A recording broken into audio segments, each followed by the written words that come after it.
C'est l'histoire d'un homme qui descend aux enfers pour un crime qu'il n'a pas commis et qui va vivre un véritable calvaire au sens littéral du terme. Qu'est-ce qui se passe? Vous êtes bien, monsieur Maréco? Oui, c'est moi, pourquoi? Commissaire Dury. À partir de maintenant, vous êtes en garde à vue. Nous allons procéder à une perquisition. Qu'est-ce que c'est que cette histoire? Vous avez une commission rogatoire? Fabrice Burgot, juge d'instruction. Qu'est-ce que ça veut dire tout ça? Qu'est-ce que vous me reprochez exactement? Vous et votre épouse êtes accusés de viol sur mineur de moins de 15 ans. Reste avec moi. Mais lâchez-la! Ça va aller. Je t'aime.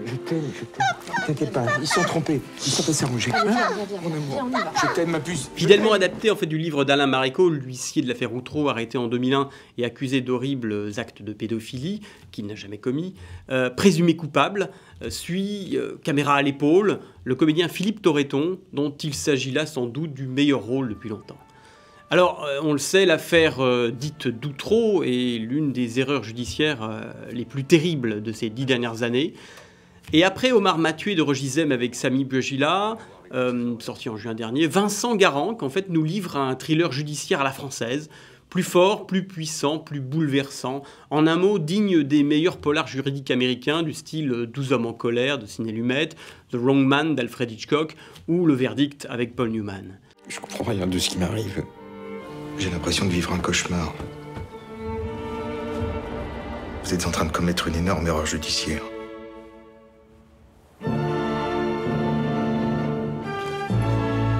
Les enfants, c'est toute ma vie. Pourquoi j'irais faire des saloperies comme ça?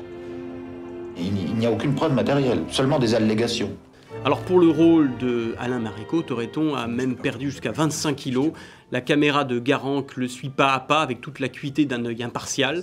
Torreton n'incarne pas Maréco, il est ce faux coupable broyé par une justice aveugle et par l'incompétence d'un petit juge, le juge Fabrice Burgot, qui à aucun moment n'aura voulu reconnaître qu'il avait mené l'instruction uniquement à charge. Bref, voilà un film fort, tourné parfois à la manière d'un documentaire choc, dont on ressort secoué, bouleversé, avec un sentiment de colère, voire même d'indignation, mais qui exalte profondément notre sens de la justice et de la liberté.